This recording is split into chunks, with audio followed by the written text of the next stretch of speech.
మీ business ఏదైనా మీ ఊర్లో promotion చేయాలంటే అది సుమన్ టీవీతోనే సాధ్యం. ఇప్పుడే సంప్రదించండి. Welcome to Suman TV Warangal. ఉపాధ్యాయ దినోత్సవం ప్రతి వాడవాడలో జరుగుతుంది. పాఠశాలలో కావచ్చు, ప్రభుత్వ పరంగా కావచ్చు, అనేక కార్యక్రమాలు నిర్వహిస్తున్నారు. ఇక్కడ కొంతమంది విద్యావేత్తలు ఉన్నారు. దీనికి సంబంధించి దశాబ్దాల తరబడి విద్యారంగంలో ఉండి వేలాది మంది విద్యార్థులను తీర్చిదిద్దే ఉపాధ్యాయులను ఈరోజు జిల్లా యంత్రాంగం పెద్ద ఎత్తున సత్కరించింది. దానికి సంబంధించి భవిష్యత్తులో వారి కార్యాచరణ ఏమిటి, లేదా ఇప్పుడు విద్యారంగం ఇప్పుడు ఎలా ఉంది, వారి మాటల్లోకి తెలుసుకుందాం. ఇక్కడ దామేపల్లి శంకర్ ఉన్నారు. వీరు ప్రైవేట్ స్కూల్ అసోసియేషన్ ట్రెజరర్గా కూడా వ్యవహరిస్తున్నారు. సార్ చెప్పండి, ముందుగా కంగ్రాట్స్. Thank you. మీరు దశాబ్దాల నుంచి ఈ ఫీల్డ్లో ఉన్నారు. ఇప్పుడు మీరు గమనించిన తేడా ఏంటి? సార్, మా పాఠశాల దాదాపు 1970లో స్థాపించబడింది. ఎర్రబెల్లి శ్రీదేవి గారి ఆధ్వర్యంలో. వారి నుంచి నేను 2008లో తీసుకున్నాను. తీసుకున్నప్పటి నుంచి కూడా దాదాపు 17 సంవత్సరాలు అయింది. ఆ రోజు నుంచి ఈ రోజు వరకు మమ్మల్ని గుర్తించినందుకు ప్రభుత్వము, ప్రభుత్వం అనేది రెండు కళ్ళతో సమానంగా చూస్తూ ప్రైవేటు వాళ్ళను కూడా ఈ ఉపాధ్యాయ దినోత్సవానికి పిలిచి సన్మానం చేయడము, ఇది నా గురుతర బాధ్యతగా నేను వహిస్తున్నాను. అదే కాకుండా ఈరోజు నాకు ఈ అవార్డు ఇవ్వడం వల్ల నా మీద ఇంకా కొంచెం భుజాల మీద బరువు పెట్టినట్టుగా అనిపిస్తుంది. ఇప్పుడు చేస్తున్నటువంటి కార్యక్రమాల కన్నా ఇంకెక్కువ కార్యక్రమాలు చేసేసి మా ప్రైవేటు పాఠశాలను 3 పూలు 6 కాయలుగా తీర్చిదిద్దాలనేటువంటి దృక్పథంతో ఎన్నో కార్యక్రమాలు చేస్తున్నాము. దాంట్లో కూడా ఇంకా ఎన్నో కార్యక్రమాలు చేయాలనేటువంటి ఆలోచనతో ఈరోజు నేను సత్కరించినందుకు ఈ శాఖ అధికారులను, కలెక్టర్ గారిని, మరి ఈరోజు వచ్చినటువంటి బండా ప్రకాష్ గారిని కూడా వారందరికీ నా యొక్క నమస్సుమాంజలు తెలియపరుస్తున్నాను. శంకర్ సార్, మీరు బేసిక్గా వ్యాయామ ఉపాధ్యాయులు. అంటే ఇప్పుడు ప్రైవేట్ స్కూల్లో అది బాగా తక్కువైపోయింది, ప్రభుత్వ పాఠశాలకే పరిమితమైంది అన్న మాటను మీరు ఎట్లా సమర్థిస్తారు? అట్లాంటిది ఏం లేదు సార్. ఎక్కడైతే పాఠశాలలలో ఎక్కడైతే క్రీడా ప్రాంగణం ఉంటుందో అక్కడ తప్పనిసరిగా జరుగుతూ ఉన్నది. క్రీడా ప్రాంగణం లేకపోయినప్పటికీ కూడా మేధస్సుకు సంబంధించినటువంటి కార్యక్రమాలతో కూడా విద్యార్థులను అభివృద్ధి చేస్తున్నాము. అలాంటి కార్యక్రమాల్లో చెస్ కానివ్వండి, క్యారమ్ బోర్డు కానివ్వండి, బాగా ఆడి పిల్లలు మంచి విద్యావేత్తలుగా అభివృద్ధి చెందుతున్నారనడానికి కారణం కూడా ఇదే. నా పాఠశాల నుంచి కూడా ఇటీవలనే ఒక పిల్లవాడు ఐఏఎస్ కూడా సెలెక్ట్ అయినాడు. దానికి నేను గర్విస్తున్నాను. Thank you very much sir.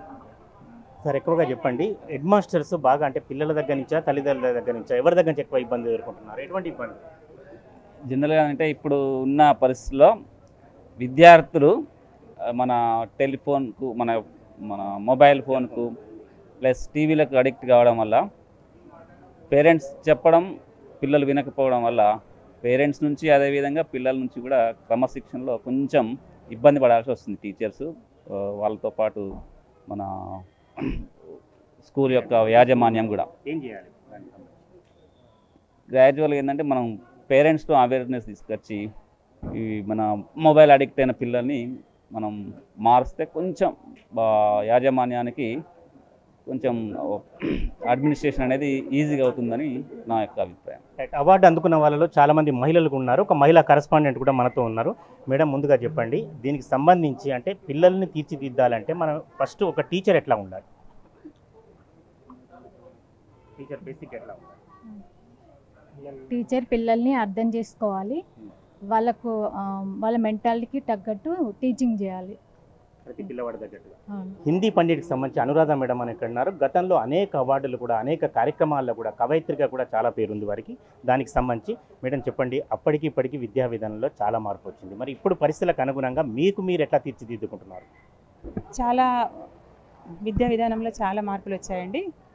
అయితే ఇదివరకు గురువు వద్దకు వెళ్ళి శిష్యులు చదువుకునేవారు గురుకులాలలో. కానీ ఇప్పుడు ఏఐతో విద్య చెప్పే రోజులు కూడా వచ్చాయి. ప్రస్తుత పరిస్థితుల్లో శాస్త్ర సాంకేతికత బాగా పెరిగింది. మరి ఆ సాంకేతికతను ఆధారంగా చేసుకొని మమ్మల్ని ఇప్పుడు జనరేషన్కి తగ్గట్టుగా మేము తీర్చిదిద్దుకుంటున్నాము, అప్డేట్ చేసుకుంటున్నాము.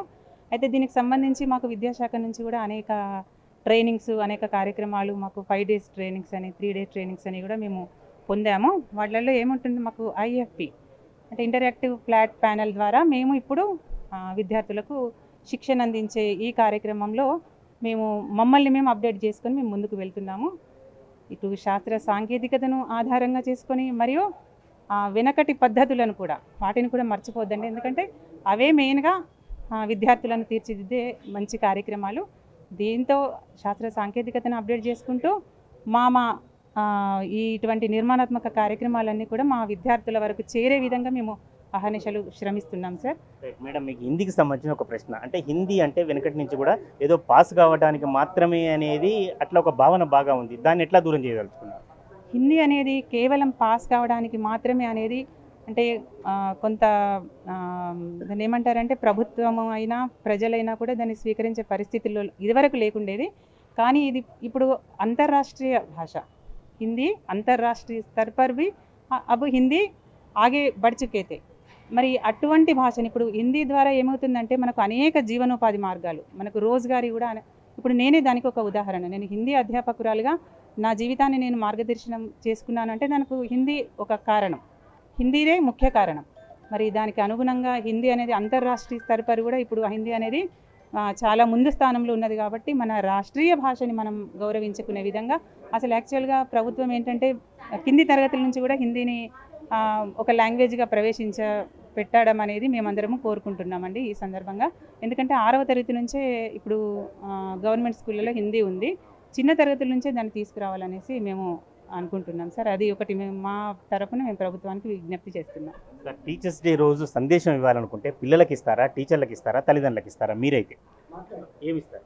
పిల్లలకి ఇస్తాం సార్, టీచర్లకు ఇస్తాం, తల్లిదండ్రులకు ఇస్తాం. పిల్లలు మంచిగా చదువుకోవాలి, టీచర్స్ చెప్పినట్టుగా వినాలి, అభివృద్ధిలోకి రావాలని కోరుకుంటున్నాం. అదేవిధంగా ఈ సెల్ ఫోన్లకు, టీవీలకు దూరంగా ఉండాలి, ఉపాధ్యాయులు చెప్పిన విధంగా నడుచుకుంటే వాళ్ళు మంచి అభివృద్ధిలోకి వస్తారనేది పిల్లలకు చెప్పగలుగుతాం సార్. అదేవిధంగా టీచర్లు కూడా అంకిత భావంతో పనిచేయాలి, టైం వేస్ట్ చేయకుండా ప్రతి క్షణం కూడా విద్యార్థుల అభివృద్ధి కోసం పాటుపడడానికి వాళ్ళు ప్రయత్నించాలి. అదే మాదిరిగా తల్లిదండ్రులు ఇంటి దగ్గర పిల్లల్ని స్కూల్లో టీచర్స్ చెప్పినటువంటి లెసన్స్ వాళ్ళు చదువుకునే విధంగా, వాళ్ళకు వేరే ఇంటి దగ్గర పనులు చేయించే విధంగా కాకుండా కొంతమంది వాళ్ళు వేరే వేరే పనులకు పంపిస్తూ ఉంటారు, అట్లా పంపించకుండా వాళ్ళను సరిగ్గా క్రమశిక్షణలో పెట్టినట్టయితే వాళ్ళు అభివృద్ధిలోకి రాగలుగుతారని నా ఉద్దేశం సార్. సార్, మీరు ఎంఈఓగా ఉన్నారు అంటే ఈ పారామీటర్ వదిలిపెట్టండి, మామూలుగా మార్క్స్ కావచ్చు లేకపోతే రిజల్ట్స్ కావచ్చు, ఇది గవర్నమెంట్ ఎంపిక చేసే విషయం కాకుండా జనరల్గా ఒక బెస్ట్ టీచర్ అంటే ఎట్లా ఉండాలి సార్? బెస్ట్ టీచర్ అంటే బెస్ట్ టీచర్కి అనేక మీరు అన్నట్లు పారామీటర్స్తో పాటు ఏదైతే పిల్లలే తన సొంత పిల్లలు ఏ విధంగా వాళ్ళ విద్యాభ్యాసానికి వారు అహర్నిశలు ఆలోచిస్తూ ఉంటారో, కృషి చేస్తూ ఉంటారో, అదేవిధంగా బడి పిల్లల్ని కూడా తమ పిల్లలుగా చేసుకొని బడిలో ఉన్నటువంటి అవకాశాలను, సదుపాయాలను పూర్తి స్థాయిలో సద్వినియోగం చేసుకుంటూ పిల్లల యొక్క సమగ్రాభివృద్ధి నాట్ ఓన్లీ అకాడమిక్ సమగ్రాభివృద్ధికి పాటుపడేవాడే ఉత్తమ ఉపాధ్యాయుడు. సార్, ఇప్పటికీ కూడా అంటే చాలా టెక్నాలజీ పెరిగినా కూడా ప్రభుత్వ ఉపాధ్యాయులు అంటే ఇంకా కూడా కొద్దిగా నమ్మకం, ఇంకో 10% కొంచెం సన్నగిలిన పరిస్థితులలో ఇప్పుడు టీచర్లకు ఎట్లా ఏమి సందేశం ఇస్తారు సార్? కమ్యూనిటీలో మీరు అన్నట్లు ఉపాధ్యాయ వృత్తి పట్ల కొంత తక్కువ భావన ఉన్నది అనేది వాస్తవం. కానీ అది అప్పటి వరకే. ఇప్పుడు ఏ టీచర్ కూడా ఏ పేరెంట్తో మాట్లాడినా, ఏ టీచర్ అయినా, ఏ కమ్యూనిటీకి వెళ్ళినా, ఏ టీచర్ అయినా, ఏ మీటింగ్కి వెళ్ళినా కానీ అక్కడ అతని యొక్క ప్రాధాన్యత గుర్తించడం జరుగుతుంది.